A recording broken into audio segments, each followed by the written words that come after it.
Now let's not beat around the bush. Any JRPG can look fantastic, have a brilliant story, but if the combat and gameplay isn't there, well, you're going to get pretty bored of that game pretty quickly. So today I wanted to focus on some JRPGs that you're not going to get tired of because of their fantastic combat systems. So yes, with this in mind, today's video we're going to look at 9 JRPGs with the best combat systems you'll never get tired of. But before we get cracking on with the video, hello, John aka Chicken Fillets here. If you like JRPGs, combat systems, and a wee Scottish guy talk about, well, please consider subscribing to the channel. Now come on, this is not the be all of end all lists. I want to know what game you think has the best combat system in the comments down below. Without further ado, let's have a look. Now, kicking things off, we start with Nier Automata, a fast-paced action combat game from Square Enix and Platinum Games, with a story which will stick with you long after you have completed it. Now, in this game, we will be following 3 androids known as 2B, 9S and A2 against their battle against robot kind. On a personal level as well, this game is one of my top 5 games of all time. That's how much this game has really meant. Now, obviously, this is a video about combat systems. So yes, this has an action-based combat system, but what makes it stand out from any other action-based combat JRPGs? Well, the fact is that this has got fast-paced and slick combat. You have various weapons that you can choose from for your characters to use, whether you're using short swords, long swords, your fists, using the heads of your enemies as weapons, spears, etc. It is fantastic, and it varies with the combat styles. You could be going at a full fast pace, going at the enemy, or if you want a slower, methodical kill against the enemy using your broadsword, etc. It is so satisfying. And not only on top of that is you have got your companion, your little robot companion that floats above you, who you can use in combat as well. Now, they have varying degrees of weaponry. So for example, there's one which essentially is a bullet hell. You can just fire unlimited amount of bullets at a fast, quick pace. Although it'll be lower damage, you can still chip away at the enemy's health points. And also there is other varying attacks that your little robot pal can use. So for example, he can shoot a massive laser beam for massive damage. Honestly, this combat system is fantastic. Now, not only have we been using weaponry, when you play as 9S, he has a special mini game where you are able to hack into robot enemies, and you go into essentially a little mini game where you're destroying the core of the robot. It's fun, and it offers a variety compared to what you've already been experiencing. Fantastic. Honestly, I cannot highly recommend Nier Automata enough. It is one of my top 5 games of all time for a reason. From action-based combat to turn-based combat, we're going to look at Chained Echoes, an indie JRPG highly influenced by the likes of Xenogears and Final Fantasy VI. This epic pixel art indie game follows a group of heroes who band together to stop a new war from breaking out in the continent of Volandis. Now, this indie title has it all: a fantastic story, an amazing soundtrack, and a beautiful aesthetic within its pixel artwork. But of course, it also has a very unique turn-based combat system that you'll never get tired of, because let's be fair, when we're playing turn-based games, it can sometimes drag and essentially be press A to win. I'm looking at you, Pokemon. Now, at the top left of the screen is a gauge, which you'll want to be keeping an eye on throughout battle. Your choices of attacks, defense, etc. will matter within battle. So, top left, as I mentioned before, starts with a gauge which is amber, green and red. Now, you want to be keeping yourself in the overdrive area, the green section, to get full maximization of your attacks. Now, when you're in the orange or amber, however you want to say it, This is basically your kind of normal attacks. They're not going to do anything special, but depending on what attacks you select, the gauge will either go up or down. Trying to keep that balance in check to maximize your attacks is what you want to achieve. Now, if you go into the red, well, your attacks are not going to do as well and could potentially miss. So it's all about control. It keeps you engaged with the combat instead of just spamming your most powerful attack. You've got to think ahead of, right, if I use this attack, my gauge is going to go up or down. And you just have to maximize every single attack. It is fantastic. And if you've not played this indie JRPG, honestly, get your hands on it and you will not regret it, nor will you get tired of it. So we've spoken about an action JRPG and we spoke about a turn-based JRPG. How about we combine the two and talk about a game with a hybrid combat system which has a mixture of both? So we're going to look at The Legend of Heroes Trails through Daybreak. Now in this, we follow our protagonist Van Ackreid, who is a spriggan in the Republic of Calvard, who helps a young girl known as Agnes to find a lost artifact known as the Genesis. The first entry within the Republic of Calvard arc in the Legend of Heroes series, this has a hybrid combat system, which is a lot of fun. Now you might be thinking to yourself, what are you on about? What's a hybrid combat system? So what it essentially is, when you see the enemy on the map, you will engage in battle. Now, you can use action-based combat to chip away at their health, and you can actually just go the full battle with this. Now, depending on the attacks that you may use, you may stun the enemy. This would be the prime time to switch into turn-based combat to gain an advantage in battle. Now, there's no better feeling of gaining that advantage in battle and switching over to classic turn-based combat that you have grown accustomed to within the Trails from series. Now, I can probably imagine some fans of the Trail series might be thinking to themselves, why have I not included the remake of Trails into the Sky? Now, quite honestly, the reason I wanted to highlight Daybreak was because this is the first game within the Trails series which brought this combat system into play. Now, the remake which has just come out, this has probably perfected it, but this is the one which brought it to the forefront within the Legend of Heroes. Up until that point, I had played the likes of Cold Steel, the likes of the Crossbell arc, and I really enjoyed the turn-based combat, but this really brought something to the forefront. It made the game exciting and something that I would never get bored of, nor would I get tired of as well. Now, next up, I'm going to talk about a game which hasn't actually been released yet. Now, you might be thinking to yourself, why? So, we're going to talk about Alabaster Dawn. Now, the reason I'm going to talk about this is because there is a demo available. Now, Alabaster Dawn is an upcoming indie action JRPG from the makers of Crosscode Radical Fish. Now, if you know this channel well, I absolutely adore the game Crosscode with its fast-paced combat. Now, similar to that game, this builds up on what Crosscode had with its combat system, its presentation, and has amped it up to steal from Spinal Tap, turned it up to 11. So yes, this game has dropped a demo on Steam, and I have played this on the Steam Deck, and my, this has got a fantastic, quick, action-based combat system which has been built on the foundations of Crosscode. Now, you'll never get tired of this because of the varying gameplay mechanics with the combat. So what I mean by this is that you have different loadouts that you can have with your protagonist. So, for example, you could be using a hammer to deal massive damage against characters with the likes of armor plating on them. There is also the way that you can combine different weapons in your loadout. So, for example, you could have said hammer and have your bow and arrow as your long-range weapon. Or you could have, further down the line, the boomerang as a long-range weapon.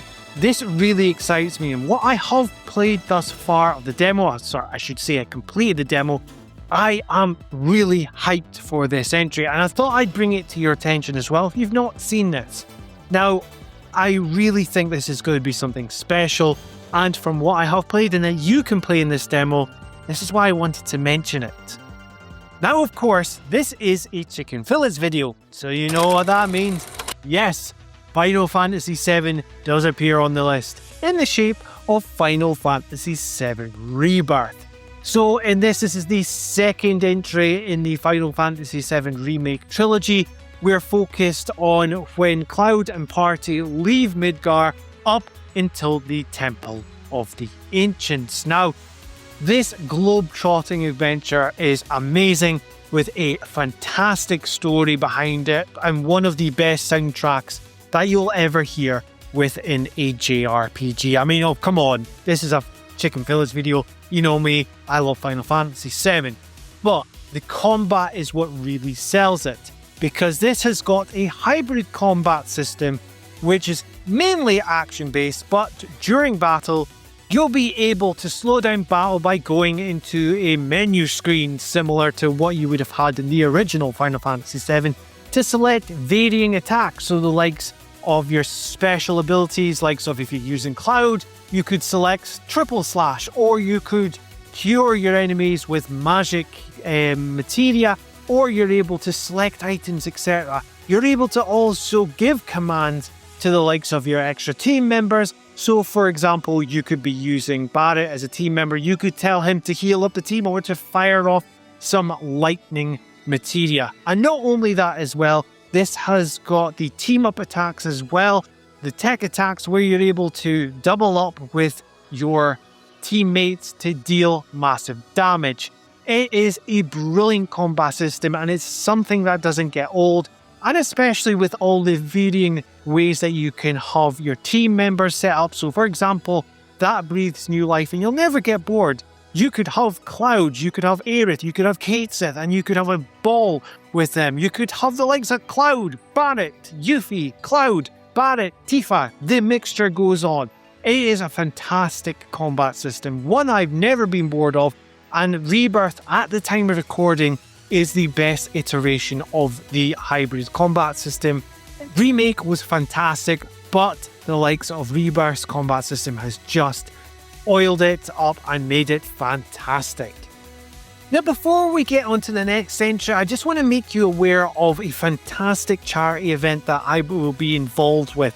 It's known as the Turnberry Titans, and it's a 24-hour gaming stream happening on the 1st of November over at Gib84's channel. Now this, we are raising funds for the Glasgow Children's Hospital. There is a QR code that you'll see coming up on the screen where you'll be able to bid on the golden joystick, and there's going to be an auction throughout the stream where there'll be goodies up for grabs. So there'll be like a PlayStation 4 bundle, a Nintendo Switch bundle, an Xbox bundle, and some other fantastic goodies. We hope to see you there to support such a fantastic cause. Now, you know what else is fantastic? Bravely Default 2. Now in Bravely Default 2, we follow the story of the Warriors of Light known as Seth, Gloria, Elvis, and Adele, who are looking to seek out the 4 stolen elemental crystals. Yes, you could tell that this game was highly influenced by your Final Fantasies. This title also sports a glorious chibi art style as well, and a beautiful soundtrack which follows it. So obviously we're going to talk about its combat system here. Now, in Bravely Default, it focuses in on the job systems where your characters will have various jobs. So for example, you could have Seth be a knight or a mage, etc. And it really changes up battles because you can experiment with the different job loadouts for all your characters to maximize the damage against the enemy. And also, you might need to have certain jobs to get through battle. Now, not only this, we have to talk about the Brave and Default system. So, in layman's terms, essentially, you can bank your turns, and then once you have gained the maximum amount in your little bank, and then you could unleash all your attacks in one go. Now, realistically, this gives you sort of risk-reward status, because once you've spent all your attacks, you have to get back to 0, and then you have to take it from there. You can either build up, etc. It's fantastic. It makes the gameplay varied every battle. Also, if you're looking to do grinding within this game as well, you can set up your next battle to use the exact same attacks you used in the previous battle. You can also speed up battle as well, which again really helps out if you're looking to either upgrade your job system or whether you're just looking to level your characters up. Now, for me personally, I don't really gel well with games with job systems, but Bravely Default is the exception. This made me really appreciate job systems, having those extra features making the battle system really fun and engaging, never got tired of it, and also the fact is speeding up battles, that made grinding a whole lot easier. The next up, I want to highlight an indie JRPG which I played a few years ago and I really loved it. So it's called Frameland, A Binary Tale. Now in this, we are following a mysterious youth who's been transported to the war-torn world of Condora. Condora, which has been ravaged by a swarm of rogue machines 11 years prior. It's a pixel art JRPG with a surprisingly well-knit story, and it's also a shorter JRPG, clocking in about 10 to 12 hours of gameplay. Now this is a combat system, it's turn-based where your timing is key. So there is quick time events during attacks. So essentially if you nail down that QTE, then you're going to deal massive damage, but if you don't, you could be missing those attacks. Again, harkening back to what I said earlier, this is not a turn-based combat game which you press A to win. You have to keep an eye and you keep fully engaged with this combat. And honestly, this is one of the reasons why I really enjoyed this game. It really kept me engaged all the way through and I never got tired of it. Now, when we talk about games with fantastic combat systems, well, of course, Clair Obscur Expedition 33 is now going to be the standard bearer when it comes to turn-based combat. Now, before we talk about the turn-based combat, let's talk a little bit about the tail of the tape when it comes to Clair Obscur Expedition 33. Now, in this, we follow the group known as Expedition 33, which is led by one of our main protagonists, Gustav, who is out to destroy the Paintress. The Paintress, who is a mysterious figure, and then she paints a number. The people of that age is wiped out of existence. This game, which has been built on Unreal 5, is Game of the Year contender. The story of Clair Obscur is one that you will have never played before. I can guarantee that you will have not experienced a story like this before. All the praise that this JRPG gets is for a reason. Now, one of the fantastic points about this game, and the reason of this video, is the combat system. Clair Obscur has a turn-based combat system with a difference. Now, this is down to its dodge and its parrying mechanics. So what do I mean by this? Within battle, when you're against the enemy will come and attack you, and you are able to dodge their attacks or to parry them, but everything is down to timing. You'll get used to the patterns of the enemies with the speed that they may attack you, the amount of times they could attack you, and if you land those parries, every single one, you will be able to counter it with massive damage. There is various parry mechanics which gets introduced to you throughout various points of the story, and this what keeps you engaged throughout every battle.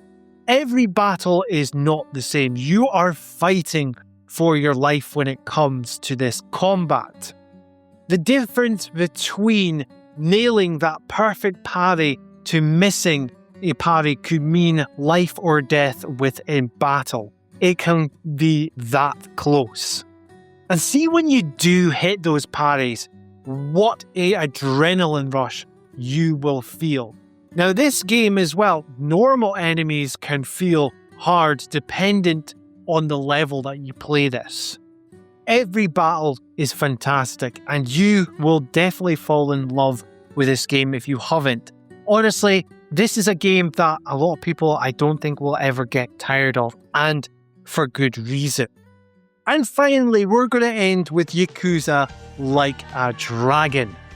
Now in Yakuza Like a Dragon, this is the first Yakuza game where we follow a different protagonist from the previous entries of Yakuza, and it also changes up the battle mechanics from an action-based combat game to a turn-based combat game. But before we talk about the combat, let's give a bit of the tale of the tape. So we'll be following our protagonist known as Ichiban Kasuga, who is a low-ranking Yakuza member who has taken the fall for a crime he did not commit. Now when he gets released, well, he's been betrayed by that family and left for dead. Now if you have played any form of Yakuza, you'll know what you'll be in store for. You'll have a fantastic story to play and also mini games galore, but we're focusing on the combat. So this is the first time that the Yakuza series went into turn-based combat. Now this uses a job-based system. Now I did mention earlier, I don't get on well with job-based systems, but this is so much fun because of the varying jobs that you can pick for your characters. When your character goes to a job center, a literal job center to change their jobs. So for example, you could have one of your teammates come in as a dancer, you could have one of your teammates come in as a chef. The list of jobs goes on and on and on. Now, not only with this, you're able to summon, like you could in Final Fantasy, different characters to come and help you in battle for one massive damage attack. So for example, you could summon some lobsters to go and nip the bad guys into oblivion. Yeah, I never thought I'd say that sentence in my life. Not only this as well, it is backed by that comedic feel of the Yakuza series, and this is why you can never tire of this combat system. So there we have it, 9 JRPGs with the best combat systems you'll never get tired of. So what I want to know is, what JRPG will you never get tired of with their combat system? Let me know in the comments down below. If you like what you're hearing and seeing on this channel, please help me grow it by liking, sharing and subscribing. And if you want to be kept up to date with everything Chicken Fillets, you know what to do, hit that notification bell. This has been John, aka Chicken Fillets, and until next time, tatty bye!